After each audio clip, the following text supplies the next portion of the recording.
ये शुरू करते हैं 80 वर्ड पर मिनट डिक्टेशन। Ready start. सभापति महोदय, आग लगने के बाद कुआं खोदने की जो प्रथा है वह बंद होनी चाहिए। मैं समझता हूँ कि पहले जो राजा थे वे सोचते थे कि दूसरे लोग प्रशिक्षण नहीं ले सकते हैं, लेकिन सवाल यह नहीं है। सवाल है देश में नया अनुशासन पैदा करने का तथा नई सेना खड़ी करके हमें प्रशिक्षण देना चाहिए। आजकल लोगों में एक हीनता की भावना आ गई है। मैं समझता हूँ कि यह प्रशिक्षण इसलिए ज़रूरी है कि लोगों में एक नया बल, एक नया जोश और एक नया अनुशासन पैदा हो। चेंज। आज भी हम सुनते हैं कि गांवों में हरिजनों पर अत्याचार होते हैं। हरिजनों पर जो हमले वहाँ होते हैं उनका मुकाबला वह लोग नहीं कर सकते हैं, क्योंकि उनको राइफल चलाने का ज्ञान नहीं है।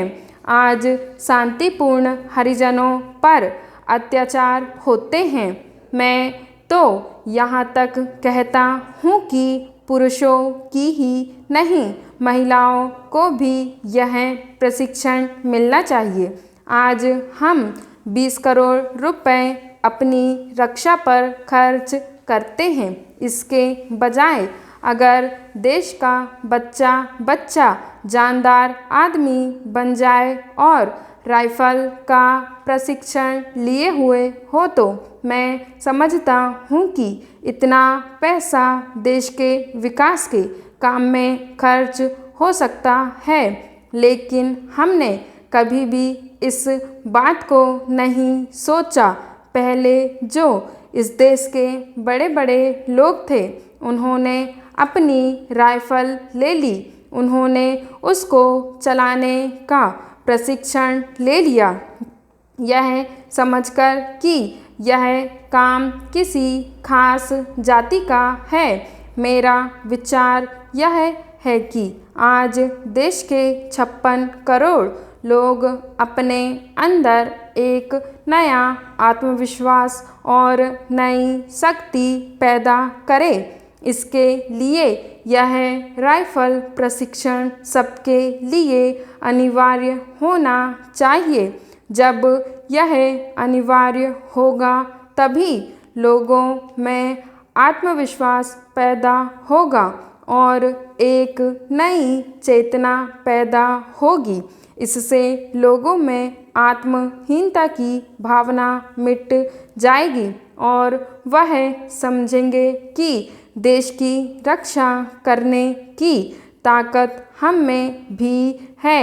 आज जो हरिजन होते हैं वे लोग, उनमें एक बात घर कर गई है कि राइफल और बंदूक उनके बस की बात नहीं है, लेकिन यह आत्मरक्षा का सवाल है, यह देश की रक्षा का सवाल है। कमी में बच्चा पनपता है, कठिनाइयों में इंसान पैदा होता है। जब आप जीवन को नई स्थिति में बदलेंगे तब मस्तिष्क बदलेगा।